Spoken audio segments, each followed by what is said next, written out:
하나님 말씀 사도행전 20장 28절부터 38절까지 다 같이 읽겠습니다. 시작. 너희는 자기를 위하여 또는 온 양떼를 위하여 삼가라. 성령이 저들 가운데 너희로 감독자를 삼고 하나님이 자기 피로 사신 교회를 치게 하셨느니라. 내가 떠난 후에 흉악한 이리가 너희에게 들어와서 그 양떼를 아끼지 아니하며 또한 너희 중에서도 제자들을 끌어 자기를 좇게 하려고 어그러진 말을 하는 사람들이 일어날 줄을 내가 아노니, 그러므로 너희가 일깨어 내가 3년이나 밤낮 쉬지 않고 눈물로 각 사람을 훈계하던 것을 기억하라. 지금 내가 너희를 주와 및 그 은혜의 말씀에 부탁하노니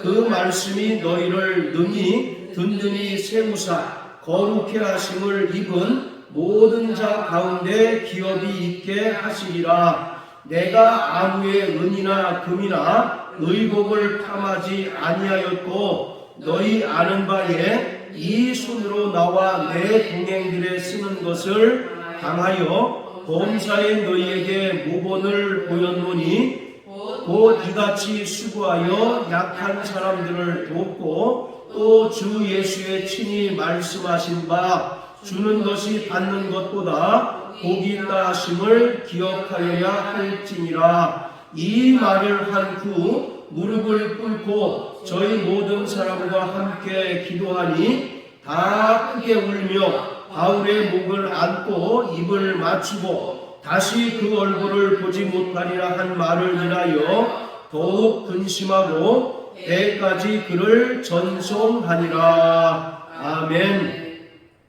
사도행전 20장 17절부터 38절까지는 사도 바울의 고별 설교입니다. 그 중에서 27절까지는 바울의 소명과 사명에 관한 말이고 28절부터 38절까지는 사도 바울이 떠나면서 에베소 교회의 장로들에게 당부하는 말입니다.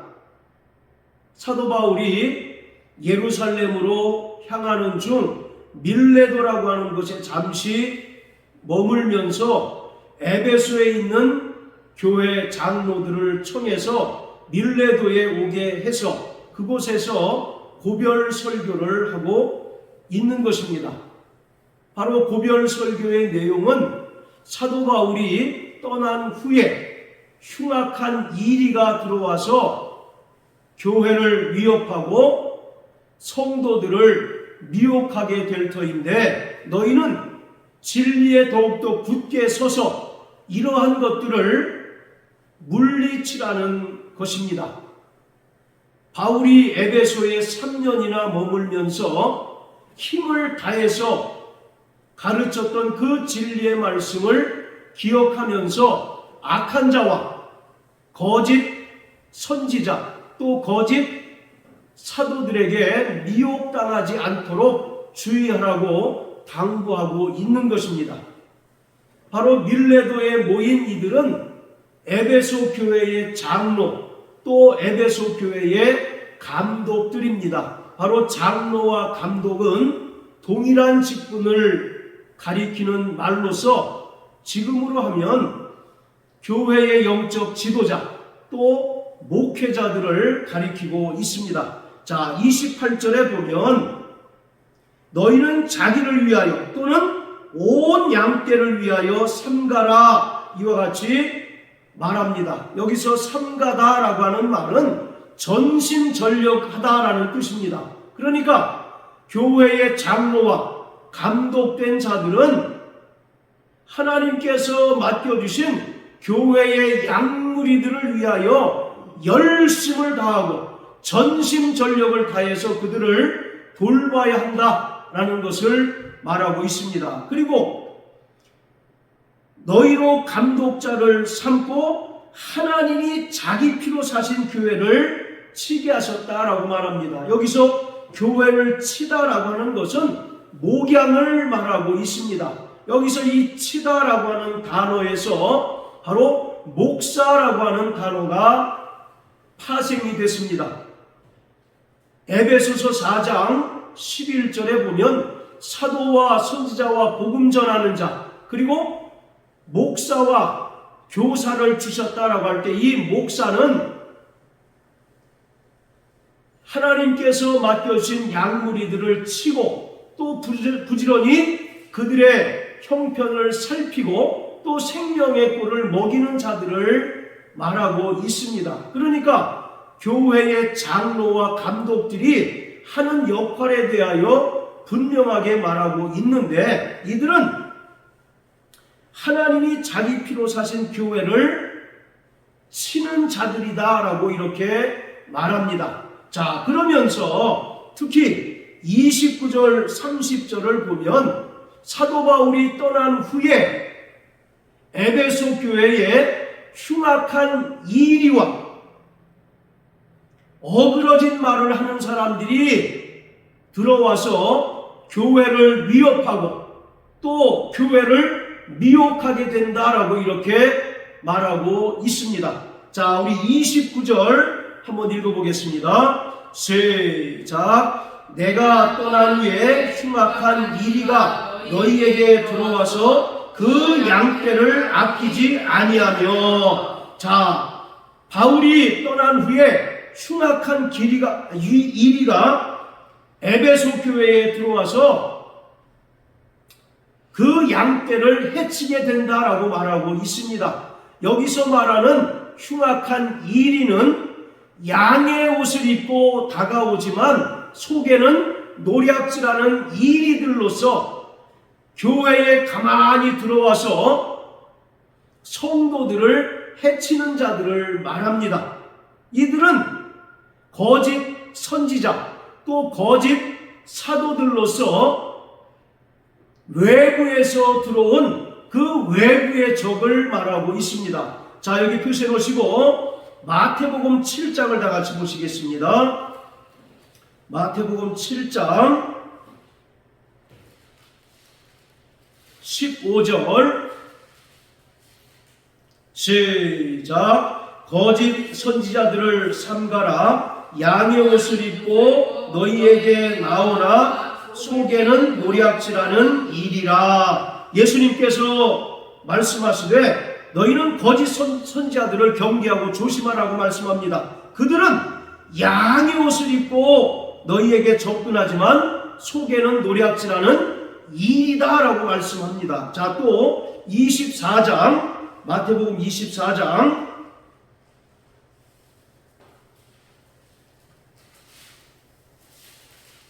자 4절 5절 시작. 예수께서 대답하여 가라사대 너희가 사람의 미혹을 받지 않도록 주의하라. 많은 사람이 내 이름으로 와서 이르되 나는 그리스도라 하여 많은 사람을 미혹해 하리라. 바로 이들이 거짓 선지자 또 거짓 그리스도들이라고 말하고 있습니다. 자, 11절에 보면 거짓 선지자가 많이 일어나 많은 사람을 미혹하게 하겠으며 라고 말합니다. 자, 그리고 24절 또 읽겠습니다. 시작. 거짓 그리스도들과 거짓 선지자들이 일어나 큰 표적과 기사를 보이어 할 수만 있으면 택하신 자들도 미혹하게 하리라. 마태복음 24장 25장은 마태복음의 계시록입니다. 제자들이 예수님께 종말에 일어날 징조들에 대해서 여쭤봤을 때 예수님께서 하신 말씀이에요. 우리가 읽은 것처럼 마지막 때가 되면 거짓 선지자가 일어나서 큰 표적과 기사를 통해서 할 수만 있으면 택하신 자들을 미혹해 한다라고 말합니다. 자, 다시 사도행전 7장으로 돌아가서요. 자, 이와 같이 교회 안에 가만히 들어온 흉악한 이리는 겉으로는 양의 옷을 입었지만 속에는 노략질하는 이로서 성도들을 미혹하고 또 성도들을 해치는 자들을 말하고 있습니다. 베드로후서 2장 1절에 보면 멸망케 할 이단들이 교회에 가만히 들어온다라고 말합니다. 왜 가만히 들어오겠어요? 뭔가 불순한 의도가 있다는 거죠. 그가 떳떳하고 바른 복음을 전하는 자라고 한다면 가만히 또는 몰래 들어올 필요가 전혀 없습니다. 그러나 이들은 자기의 정체를 속이고 들어오는 자들이기 때문에 가만히 들어와야 하고 또 몰래 들어와서 성도들을 미혹하는 자들입니다. 자, 그리고 20장 또 30절 우리 한번 읽어보겠습니다. 시작. 또한 너희 중에서도 제자들을 끌어 자기를 좇게 하려고 어그러진 말을 하는 사람들이 일어날 줄을 내가 아노니. 자, 그러니까 바울이 에베소 교회의 장로들에게 말하기를 내가 에베소 교회를 떠나게 되면 너희에게 두 종류의 대적이 일어나게 된다는 겁니다. 첫째는 흉악한 일이고 또 하나가 바로 30절에서 말하고 있는 제자들을 끌어 자기를 좇게 하려고 어그러진 말을 하는 자들이다 라고 말합니다. 흉악한 일이가 외부에서 가만히 들어오는 적이라고 한다면 어그러진 말을 하는 사람들은 내부의 적을 말하고 있습니다. 그리고 실제로 바울이 말한 것처럼 에베소 교회는 요한계시록 2장에 보면 니골라 당이 역사함으로 인하여 복음을 흐리게 만들었고 또 성도들을 미혹하게 만들었습니다. 자, 이처럼 어그러진 말을 하는 자들은 왜곡된 진리 그리고 거짓 복음을 통해서 하나님의 피로 사신 교회를 무너뜨리고 성도들을 미혹하는 자들입니다. 이것은 비단 에베소 교회만 해당되는 것이 아니라 초대교회 모든 교회가 외부의 적과 또 내부의 적으로부터 큰 어려움을 겪었습니다. 그뿐만 아니라 이러한 모든 이단의 역사는 초대교회 때만 국한된 것이 아니라 교회가 이 땅에 존재하는 한 끊임없이 외부에서 또 내부에서 역사함으로써 교회를 무너뜨리고 성도들을 미혹하려고 혈안이 되어 있습니다. 그래서 우리는 이단을 분별할 수 있는 영적인 분별력이 있어야 합니다. 바로 이단이라는 말은 진리에서 떠난 자들을 말합니다. 예수 그리스도께서 전파하신 그 진리에서 떠난 자들을 성경은 이단이라고 말하고 있어요. 우리가 보통 이단 그리고 또 사이비라고 하는 단어를 사용하는데 통상적으로 이단이나 사이비를 같은 의미로 사용하는 경우가 많습니다. 그런데 둘 사이에 분명한 차이가 있는데 이 이단이라고 하는 말은 종교적인 측면에서 진리에서 떠난 자들 또는 진리에서 떠난 자들의 가르침을 바로 이단이라고 말합니다. 반면에 사이비라고 하는 말은 사회적인 측면에서 그들의 가르침이나 주장이 사회에 큰 해를 끼치는 경우 이것을 바로 사이비라고 말합니다. 이단이 사이비가 될 수도 있고 사이비가 이단이 될 수 있어요. 그런데 이 둘 사이에는 이런 분명한 차이가 있습니다. 자, 그렇다면 과연 이단은 구체적으로 어떤 자들이냐? 바로 이단은 다른 예수, 다른 영, 다른 복음을 전하는 자들입니다. 자, 따라하세요.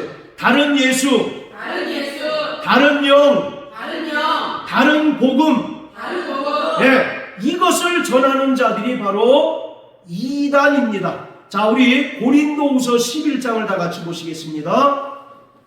신약 성경 고린도후서 11장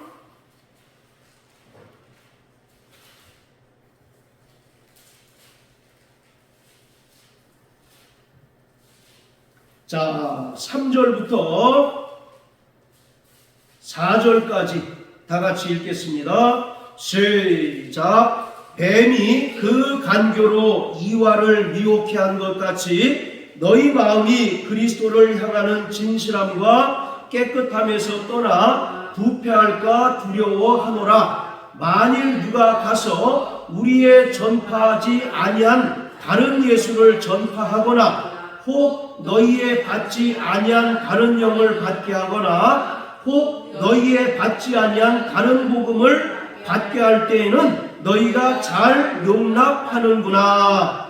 자, 창세기 3장에서 들짐승 중 가장 간교한 뱀이 나타나서 하와를 꿰고 또 첫사람 아담으로 하여금 범죄케 한 것처럼 이단은 철저히 마귀에 속한 자들로서 다른 예수, 다른 영, 다른 복음을 전하는 자들이라고 말합니다. 그런데 사도 바울은 분명히 말하기를 다른 예수, 다른 영, 다른 복음은 없다라고 말씀하고 있습니다. 자, 또 갈라디아서 1장을 다 같이 보십니다. 갈라디아서 1장 자, 6절부터 10절까지 시작. 그리스도의 은혜로 너희를 부르신 이를 이같이 속히 떠나 다른 복음 좇는 것을 내가 이상히 여기노라. 다른 복음은 없나니 다만 어떤 사람이 너희를 요란케 하여 그리스도의 복음을 변하려 함이라. 그러나 우리나 혹 하늘로부터 온 천사라도 우리가 너희에게 전한 복음 외에 다른 복음을 전하면 저주를 받을지어다. 우리가 전에 말하였거니와 내가 지금 다시 말하노니 만일 누구든지 너희의 받은 것 외에 다른 복음을 전하면 저주를 받을지어다. 이제 내가 사람들에게 좋게 하랴 하나님께 좋게 하랴 사람들에게 기쁨을 구하랴. 내가 지금까지 사람의 기쁨을 구하는 것이었다면 그리스도의 종이 아니니라. 바울은 단호하게 다른 복음은 없다라고 말합니다. 그리고 다른 복음을 전하는 자들에게 저주가 임하게 될 것을 경고하고 있습니다. 자, 이단은 이처럼 다른 예수, 다른 영, 다른 복음을 전하는 자들입니다. 자, 그리고 두 번째, 이단은 어떤 자냐? 하나님과 인간 사이에 오직 중보는 이 땅에 사람으로 오신 그리스도이십니다. 할렐루야. 그런데 이단은 하나님과 인간 사이에 중보자가 되시는 그리스도 외에 다른 중보를 주장하고 내세우는 자들이 바로 이단인 것입니다. 자, 또 디모데전서 2장을 다 같이 보십니다. 디모데전서 2장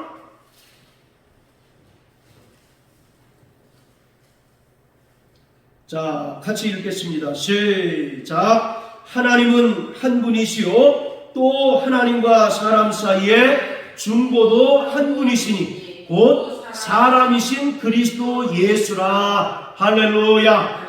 죄로 말미암아 하나님과 인간 사이가 단절이 되었고 또 그 죄로 말미암아 하나님과 인간 사이가 원수되었습니다. 그런데 하나님 아들 예수 그리스도께서 이 땅에 사람으로 오셔서 하나님과 인간 사이를 중보해 주셨어요. 그래서 누구든지 그 죄를 가지고 하나님께 나아갈 수 없지만 예수님께서 대신 십자가에 달려 죽으시고 부활하신 그 은혜를 믿음으로 말미암아 하나님께 나아갈 수 있게 하셨습니다. 할렐루야. 그래서 이 중보라고 하는 것은 끊어진 다리를 서로 연결시켜 주는 자를 말합니다.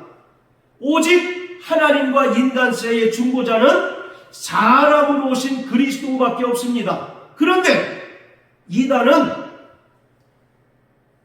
사람으로 오신 그리스도 외에 또 다른 중보를 내세우는 자들이 바로 이단입니다. 예수 외에 어떤 것을 더 해야 구원을 받는다고 하거나 또는 예수 외에 또 어떤 일을 믿어야 구원받는다고 하는 것은 모두 성경에서 말하는 이단입니다. 자, 그리고 세 번째, 이단은 성경의 계시의 종결성을 부인합니다. 기독교는 계시의 종교입니다. 계시에는 일반 계시와 특별 계시가 있습니다. 일반 계시는 하나님께서 지으신 만물을 통하여 하나님의 뜻을 알게 하시는 거예요. 반면에 특별 계시는 하나님의 아들 예수 그리스도를 통하여 하나님의 뜻을 알게 하시고 또 성경을 통하여 하나님의 뜻을 알게 하시는 것이 바로 특별 계시입니다. 그리고 이 특별 계시는 성경 66권이 정경으로 완성되면서 모든 계시가 종결되었습니다. 할렐루야. 그런데 이단은 성경으로는 여전히 부족하다는 겁니다. 그래서 지금도 하나님께서 그들에게 직접 계시하신다라고 이렇게 주장을 해요. 그것을 일명 직통계시라고 이렇게 이야기합니다. 이미 성경으로 말미암아 하나님의 특별 계시는 다 종결되었지만 그들은 여전히 성경으로는 뭔가 부족해서 그들에게 하나님께서 직접 계시하신다라고 주장을 합니다. 그리고 그들의 어떤 주관적인 체험이나 해석을 절대화시키는 것이 바로 이단입니다. 구원받은 성도들의 모든 신앙생활의 지침은 바로 성경입니다. 할렐루야. 그런데 이들은 성경을 초월하여 자기의 주관적인 체험이나 또는 자기의 주관적인 해석을 성경과 동일시하고 또 절대화하는 것이 바로 이단인 것입니다. 자, 이처럼 성경에서 말하는 이단은 이 세 가지 특징을 가지고 있어요. 첫째는 다른 예수, 다른 영, 다른 복음을 전하는 자들. 그리고 두 번째로는 하나님과 인간 사이에 중보자는 오직 사람이신 그리스도 예수밖에 없는데 이 외에 다른 중보를 내세우는 것이 바로 이단입니다. 그리고 세 번째, 계시의 종결성을 부인하고 하나님께서 여전히 자신에게 직접 계시하신다라고 주장하는 이들이 바로 이단인 것입니다. 자, 다시 사도행전 20장으로 돌아가서요. 자, 바울이 3년 동안 철저하게 진리로 양육하고 복음을 가르쳤던 이 에베소 교회는 말씀 위에 굳건히 섰던 교회였습니다. 그리고 성경에 등장하는 많은 기라성 같은 목회자들이 바로 이 에베소 교회를 통해서 사역을 했습니다. 사도 바울이 그렇고 아볼로도 그렇고 또 바울이 영적 아들이라고 여겼던 디모데, 그리고 마지막에는 사도 요한이 이 에베소에서 목회를 하다가 순교를 당했습니다. 자, 이처럼 이 에베소 교회를 거쳐간 목회자들의 면면을 보더라도 이 에베소 교회가 얼마나 진리 위에 굳건히 세워진 교회인지를 알 수가 있어요. 그래서 이 에베소 교회는 교회 내에 가만히 들어온 악한 자들을 용납지 않았습니다. 그리고 자칭 사도라 하되 거짓 사도들의 그 거짓을 드러내고 폭로시킴으로 그들을 내어 쫓는 그런 이제 교회였습니다. 그러니까 이 에베소 교회는 진리 위에 굳건히 서서 영적인 분별력을 가진 바로 그러한 교회였던 것입니다. 거기에는 바울의 3년 동안의 눈물 어린 헌신과 또 철저히 힘을 다해 복음을 가르친 수고가 깃들여져 있는 거예요. 자, 그렇다면 구체적으로 이 에베소 교회를 위협하던 당시의 이단들은 어떤 자들이 있었는가를 우리가 한번 살펴보겠습니다. 크게 세 가지 종류의 그 이단이 에베소 교회를 위협하고 또 성도들을 미혹하려고 혈안이 됐었는데 그 첫 번째가 바로 영지주의자입니다. 자, 따라하세요. 영지주의자. 그리고 두 번째가 율법주의자입니다. 자, 율법주의자. 그리고 세 번째가 니골라당입니다. 니골라당. 네, 바로 이 세 부류의 사람들이 에베소 교회뿐만 아니라 초대 교회를 무너뜨리고 또 성도들을 미혹시키려고 열심을 다하고 혈안이 되어 있었습니다. 자, 먼저 영지주의자는 바로 이들은 그리스 헬라의 철학을 바탕으로 한 자들입니다. 이 영지주의는 초대교회의 교회에 가장 큰 위협을 주었던 바로 최대의 이단입니다. 이 영지주의는 교회의 근간을 흔들고 또 하나님의 피로 사신 교회의 기초를 무너뜨리려는 자들이었습니다. 이 영지주의가 언제 생겼는지 또 누구에 의해서 생겼는지는 다양한 주장이 있지만 대체로 사도행전 8장에 나오는 마술사 시몬으로부터 유래되었다라고 하는 주장이 대세를 이룹니다. 자, 여기 표시해 놓으시고 사도행전 8장을 다 같이 한번 보십니다. 사도행전 8장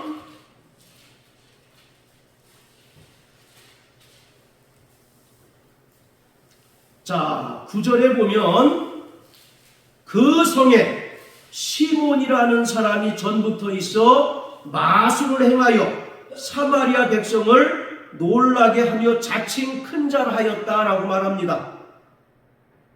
바로 이 마술사 시몬을 영지주의의 시초로 보는 주장이 많습니다. 그래서 이 마술사 시몬을 이단의 아버지라고 부릅니다. 모든 종류의 이단이 거의 영지주의로부터 파생이 되었고 또 이 시몬 마구스는 영지주의의 말하자면 창시자격으로 여겨집니다. 그 뒤에 보면 베드로와 요한이 사람들에게 안수할 때 성령이 임하자 마술사 시몬이 뭐라고 얘기합니까? 내가 당신에게 돈을 줄 테니까 그 권능을 나에게 팔라고 이제 요청하죠. 그러다가 베드로에게 크게 책망을 당하고 저주를 받게 되는데 이것이 베드로와 마술사 시몬의 운명적인 만남이기도 합니다. 베드로가 누굽니까? 예루살렘 교회의 으뜸되는 사도이고 또 그 대척점에 있던 마술사 시몬은 초대교회 때에 교회를 가장 위협하던 영지주의의 창시자였던 거예요. 이 둘이 사마리아 지역에서 운명적인 만남을 합니다.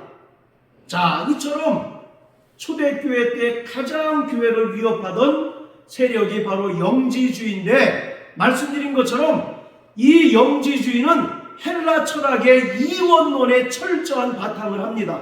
그리고 그 위에 유대교와 또 이방 종교를 혼합한 바로 혼합주의적인 성격을 띠고 있어요. 그래서 요즘 크게 대세를 이루는 종교다원주의의 뿌리라고 할 수 있습니다. 이 영지주의의 가장 큰 특징은 철저한 이원론입니다. 영적인 세계와 물질적인 세계를 철저하게 분리해요. 그래서 영적인 세계는 선하고 아름답지만 물질적인 세계는 속되고 더럽다라고 말합니다. 그리고 사람의 영은 선하지만 인간의 육체는 악하다라고 이렇게 규정을 합니다. 따라서 영지주의자들은 예수님의 성육신을 철저하게 부인합니다. 아니 어떻게 하나님의 아들이 더럽고 속된 그 육체를 입고 이 땅에 오실 수 있는가? 라고 함으로써 예수님의 성육신, 말씀이 육신이 되어 오신 것을 철저하게 부인합니다. 요한복음 1장 14절에 보면 말씀이 육신이 되어 우리 가운데 거하시매 라고 분명히 예수님께서는 영원 전부터 하나님과 함께 계셨던 하나님의 아들이실 뿐만 아니라 그가 이 땅에 말씀이 육신이 되어 오신 그리스도이심을 분명하게 증언하고 있는데 영지주의자들은 극단적인 이원론을 통해서 하나님의 아들이신 예수께서 어떻게 더럽고 속된 육체를 입고 오실 수 있는가 라고 함으로써 예수님의 성육신을 부정합니다. 그리고 그들이 바로 주장하는 것이 바로 가연설이라고 하는 것인데 이것은 예수님께서 실제로 이 땅에 사람의 몸을 입고 오신 것이 아니라 예수님은 하나의 환영, 환상에 불과하다라고 하는 것입니다. 만약에 이러한 영지주의자들의 주장을 받아들이게 되면 어떤 일이 벌어지게 되겠습니까? 교회가 무너지는 거예요. 그리고 성도들의 그 믿음이 무너질 수밖에 없습니다. 마태복음 16장 16절에 베드로가 뭐라고 고백합니까? 주는 그리스도시요 살아계신 하나님의 아들이십니다라고 고백하잖아요. 이것이 교회의 기초가 되는 신앙 고백입니다. 즉 예수님께서는 이 땅에 사람으로 오신 그리스도이시며 그는 근본 살아계신 하나님의 아들이십니다라고 하는 고백이 성도들의 믿음의 고백이고 그 고백 위에 하나님의 피로 사신 교회가 세워졌는데 영지주의자들은 예수님의 성육신을 철저히 부정하는 자들이기 때문에 그들의 주장을 수용하게 되면 교회가 어떻게 됩니까? 무너지게 되는 거예요. 그 근본적인 신앙 고백이 무너지게 됨에 따라서 교회가 깨어질 수밖에 없습니다.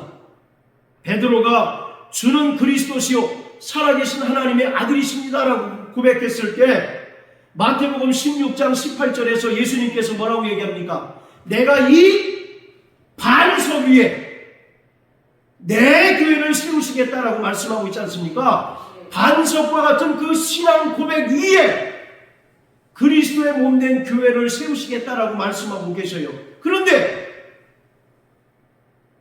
영지주의자들의 그 주장을 받아들이게 되면 반석과 같은 신앙 고백이 깨어지게 되는 것이고 그렇게 되면 교회가 무너질 수밖에 없는 것입니다. 그뿐만 아니라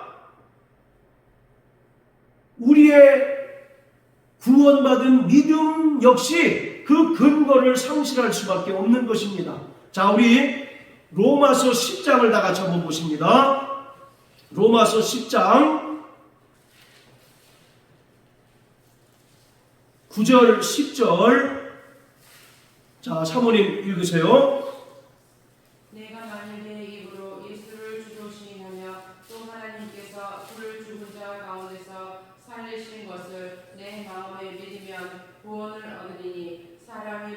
마음으로 믿어 의에 이르고 입으로 시인하여 구원에 이르느니라. 할렐루야. 자, 보세요.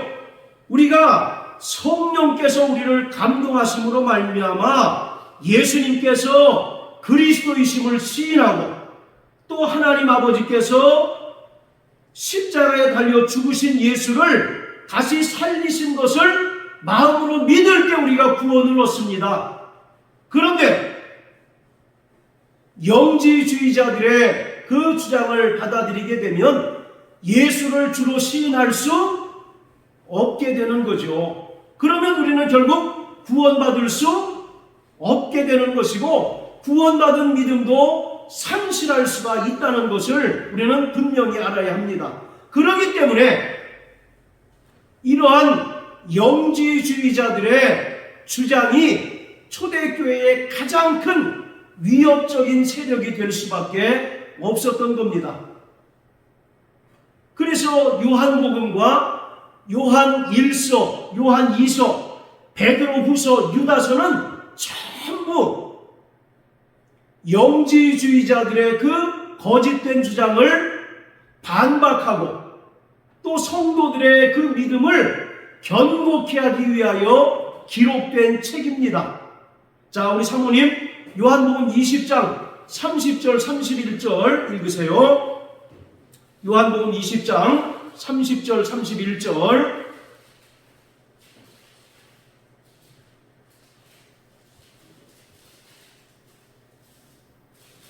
나머지 분들은 잘 들으시길 바랍니다. 예수께서 제자들 앞에서 이 책이 기록되지 아니한 다른 표적도 많이 행하셨으나 오직 이것을 기록함은 너희로 예수께서 하나님의 아들 그리스도이심을 믿게 하려 함이요 또 너희로 믿고 그 이름을 힘입어 생명을 얻게 하려 함이니라. 아멘. 바로 이것이 요한복음을 기록한 기록 목적입니다.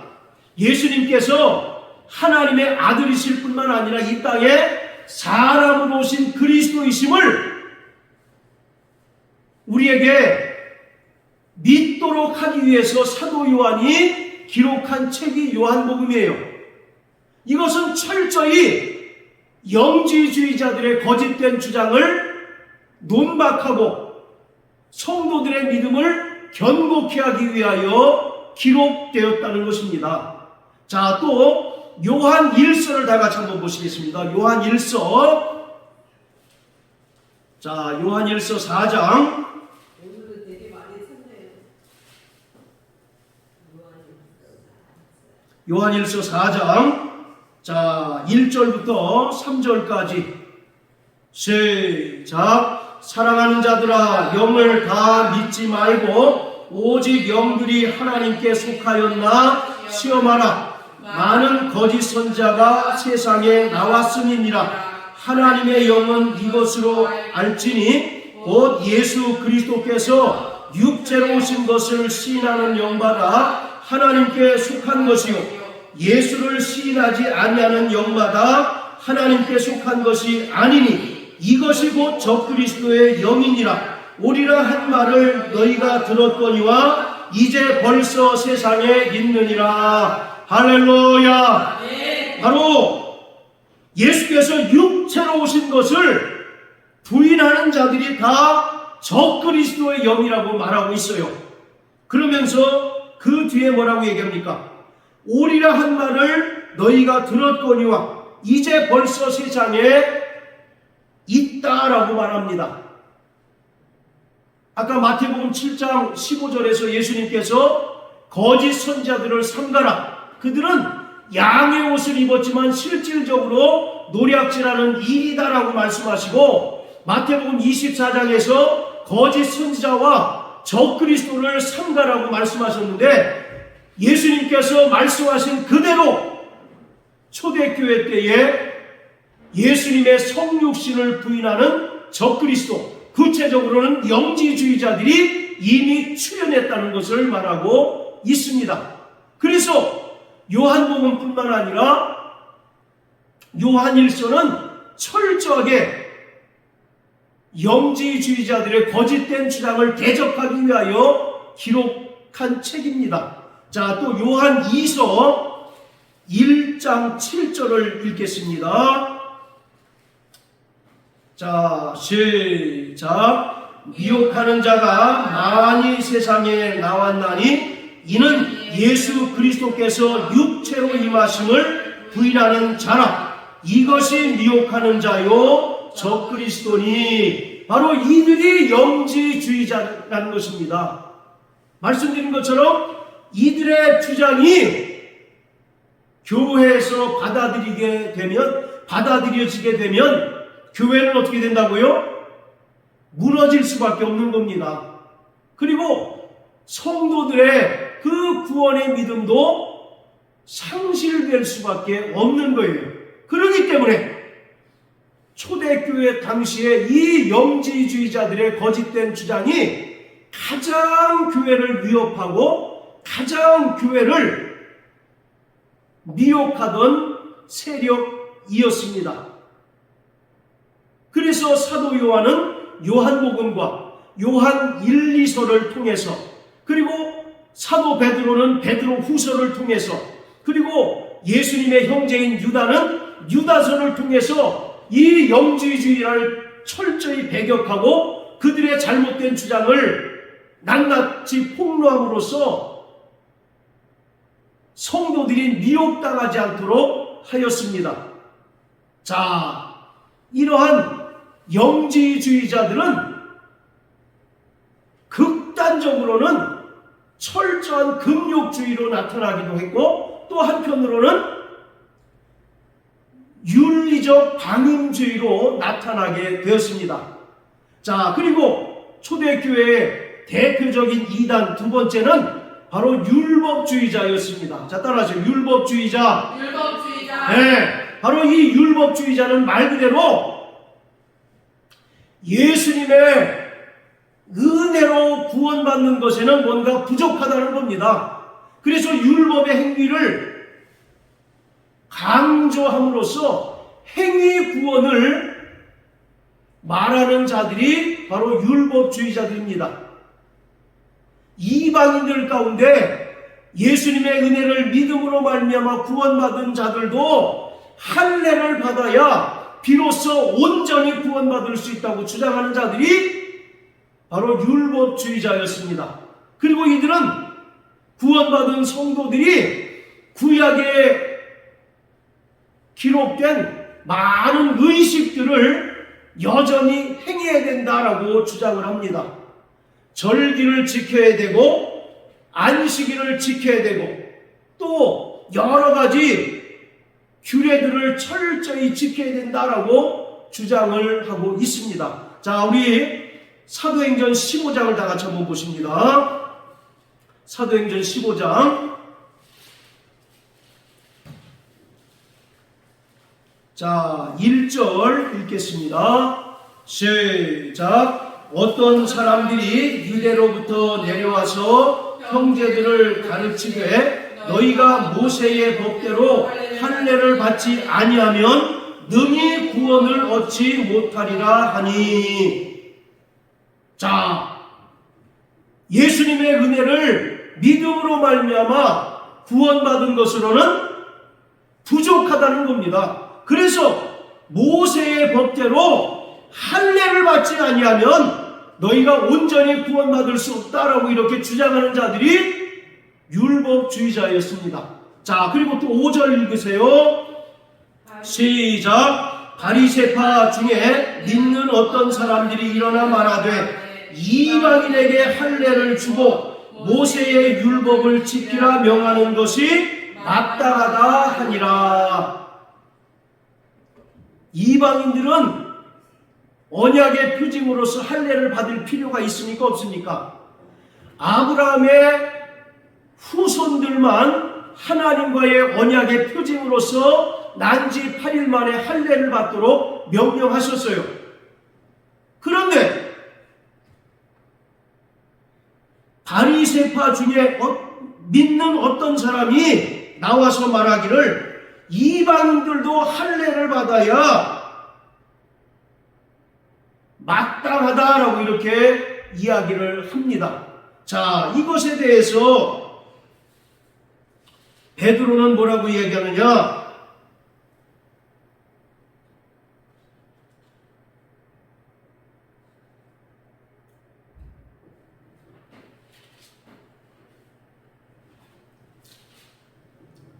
자, 18절, 19절 같이 읽겠습니다. 시작. 즉 예로부터 이것을 알게 하시는 주의 말씀이라 함과 같으니라.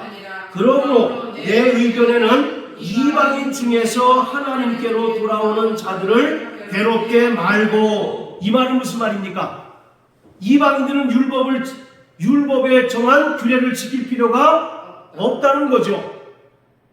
바리새파 중에 믿는 어떤 사람이 나타나서 이방인들도 할례를 받아야 마땅하다 라고 이와 같이 주장을 하니까 예루살렘 교회의 사도회의에서 결론을 내리기를 이방인들은 할례를 받을 필요가 없고 율법에서 정한 그런 의식들을 지킬 필요가 없다라고 이와 같이 공식적으로 결론을 내린 거예요. 그럼에도 불구하고 계속 초대교회 때는 이런 크고 작은 율법에 관한 그런 문제로 인하여 끊임없이 교회가 소란이 일어나게 되었습니다. 그 대표적인 교회가 바로 로마서에 나타난 로마 교회였습니다. 유대인과 이방인 중 예수를 믿은 그리스도인들이 안식일 문제 그리고 먹고 마시는 문제로 인하여 끊임없이 다투게 되었다는 것을 성경은 말하고 있어요. 이런 자들을 향하여 사도 바울은 뭐라고 얘기합니까? 어리석도다 갈라디아 사람들아, 누가 너희를 꾀더냐? 너희가 구원받은 것이 성령의 능력으로냐 아니면 율법으로냐? 그러면서 너희가 어찌 성령으로 시작했다가 율법으로 마치려고 하느냐라고 강하게 책망하고 있습니다. 그럼에도 불구하고 이 율법주의자들은 지금도 여전히 안식일을 지켜야 된다고 얘기를 하죠. 지금 소위 말하는 안식교 계통의 교회는 주일은 우상 숭배하는 날이라고 얘기합니다. 그러면서 하나님께서 정한 안식일을 지켜야 된다라고 이렇게 이야기합니다. 그러나 사도 바울은 예수님의 은혜를 믿음으로 말미암아 구원받고 진리 안에서 자유한 자들이 다시 율법으로 돌아가는 것은 바로 영적인 타락이고 영적인 배도라고 말하고 있어요. 그래서 이러한 자들은 다시 회개케 할 수 없다라고 말씀하고 있습니다. 자, 그리고 초대교회 때 이제 교회들을 어렵게 하던 세 번째 이단은 바로 니골라당입니다. 자, 따라하세요. 니골라당.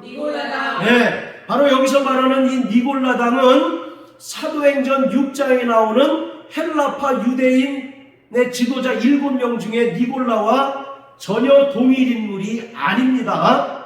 자, 이 니골라당은 어떤 자들이냐?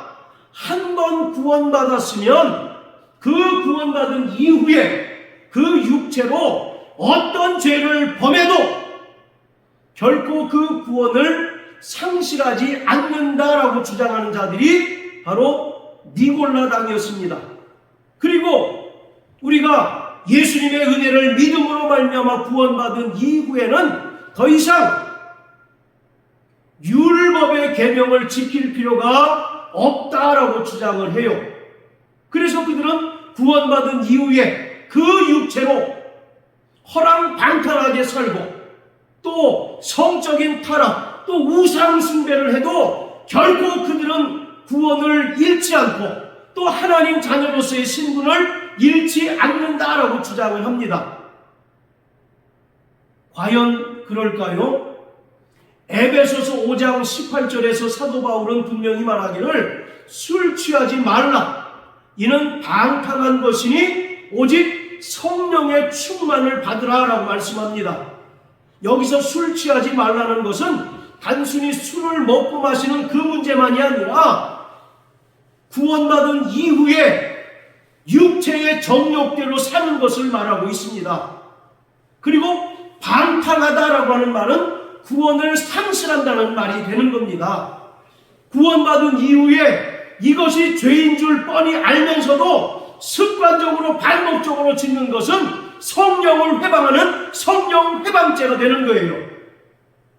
그렇기 때문에 이러한 자들은 하나님의 나라를 유업으로 받을 수 없습니다. 자, 갈라디아서 5장을 우리 다 같이 한번 보십니다. 갈라디아서 5장.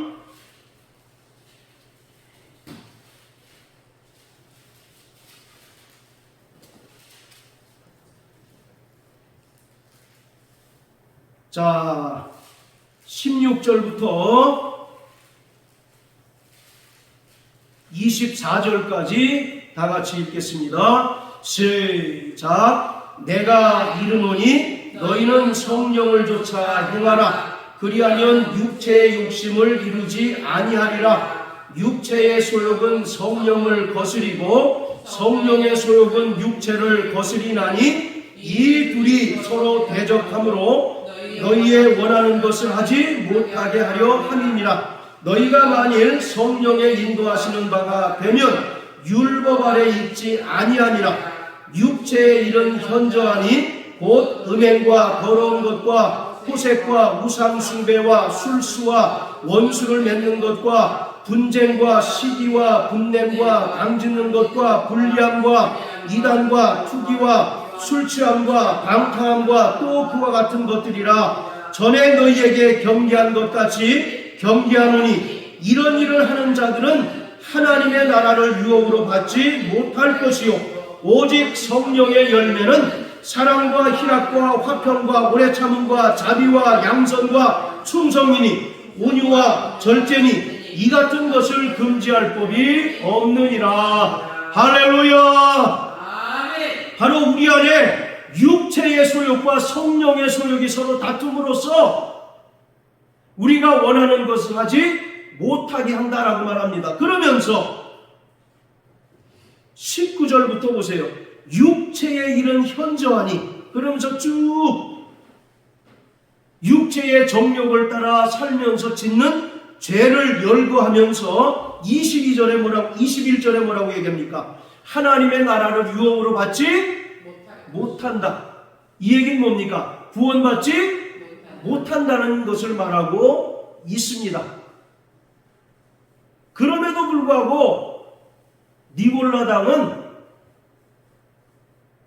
교회 내에 있는 성도들을 거짓된 말로 또 어그러진 말로 유혹합니다. 야, 구원받은 다음에 우리가 어떻게 살아도 한 번 구원은 영원한 구원이기 때문에 절대로 구원을 잃어버리지 않는다라고 이렇게 거짓된 말로 성도들을 미혹하는 것입니다. 자, 요한계시록 2장 다 같이 보십시오. 요한계시록 2장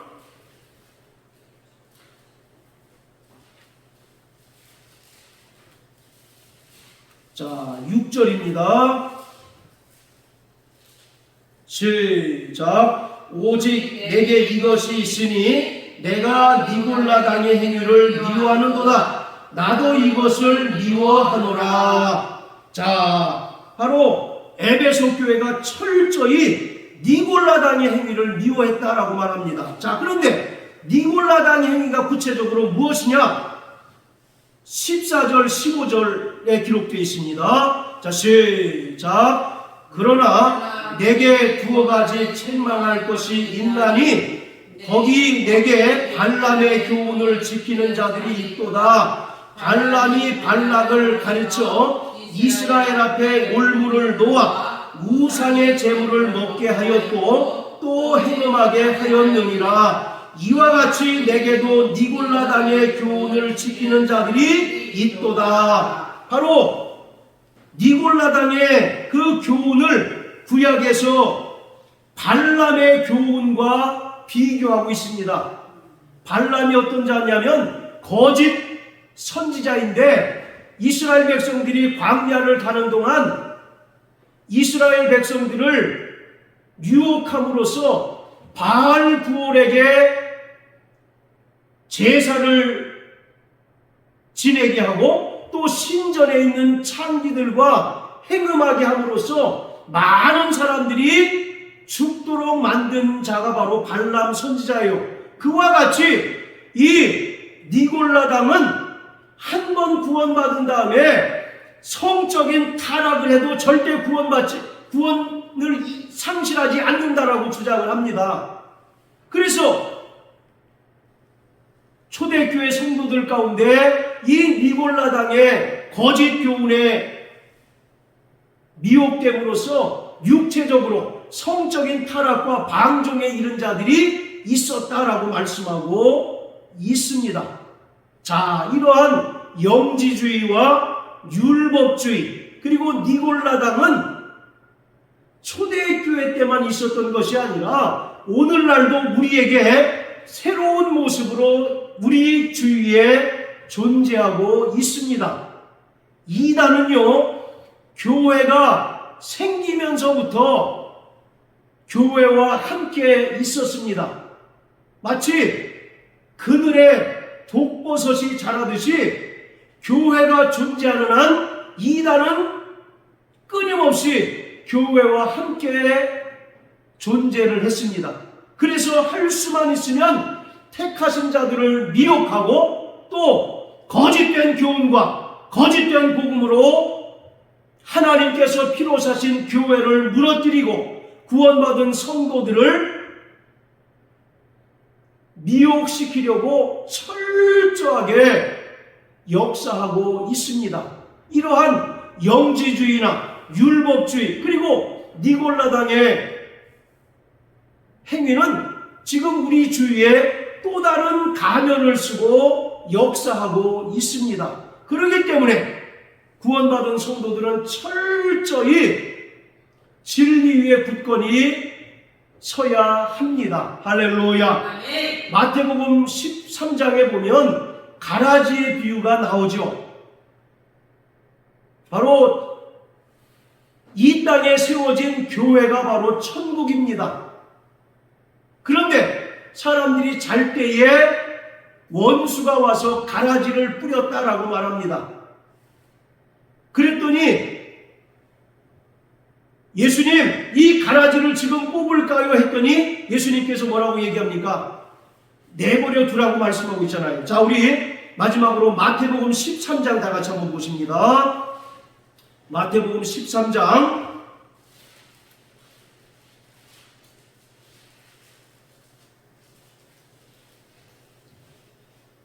자, 35절부터 43절까지 우리 사모님 빨리 한번 읽어주세요. 이는 선지자로 말씀하신 바 내가 입을 열어 비유를 말하고 창세부터 감추인 것들을 들어 마태복음 13장 네, 13절 36절부터 43절까지 36절 맞는데요. 이에 예수께서 35절 36절부터 네. 이에 예수께서 우리를 떠나사 집에 들어가시니 제자들이 나와 가로되 밭의 가라지의 비유를 우리에게 설명하여 주소서. 대답하여 가라사대 좋은 씨를 뿌리는 이는 인자요 밭은 세상이요 좋은 씨는 천국의 아들들이요 가라지는 악한 자의 아들들이요 가라지를 심은 원수는 마귀요 추수 때는 세상의 끝이요 추수꾼은 천사들이니 그런즉 가라지를 거두어 불에 사르는 것 같이 세상 끝에도 그러하리라. 인자가 그 천사들을 보내리니 저희가 그 나라에서 모두 넘어지게 하는 것과 또 불법을 행하는 자들을 거두어내어 풀무불에 던져 넣으리니 거기서 울며 이를 할미 있으리라. 그때 여인들은 자기 아버지 나라에서 해와 같이 기다리라. 귀 있는 자는 들으라. 예, 자, 이 땅에 세워진 교회는 바로 천국입니다. 그런데 사람들이 잘 때에 그 원수가 몰래 와서 가라지를 뿌렸습니다. 그런데 주인은 그 가라지를 중간에 뽑으라고 허용하지 않습니다. 그리고 나서 추수 때까지 내버려 두라고 말씀하고 있죠. 그래서 추수 때에 바로 가라지를 뽑아서 지옥 불못에 던져 넣겠다는 것을 말합니다. 가라지는 독볼이라고 한다고 합니다. 그래서 이것을 잘못 먹으면 복통이나 설사가 일어나고 심지어 죽기도 한다고 말을 합니다. 그런데 이것이 아주 정상적인 도리와 육안으로는 구별하기가 쉽지 않다고 말을 합니다. 바로 이것은 거짓된 복음 또는 왜곡된 진리를 말하고 있어요. 이처럼 이단은 교회가 존재하면서부터 주님 오실 때까지 교회와 늘 함께 존재해왔던 이들입니다. 그렇기 때문에 구원받은 성도들에게 절대적으로 영분별의 지혜와 은사가 있어야 합니다. 에베소 교회가 철저히 진리 위에 굳건히 서서 악한 자들을 용납지 않고 또 자칭 사도라 하되 거짓된 사도들을 철저히 검증하고 그들을 증명하여 그들의 거짓된 것을 폭로하고 내쫓았던 것처럼 구원받은 성도들은 진리 위에 굳건히 서는 자가 되어야 합니다. 할렐루야. 그래서 정말 참과 거짓을 분별할 수 있어야 하고 진리와 비진리를 분별해낼 수 있는 자가 되어야 합니다. 그래서 고린도전서 12장에 보면 성령께서 주시는 그 9가지 은사 중에 영들 분별하는 은사가 있게 됩니다. 자,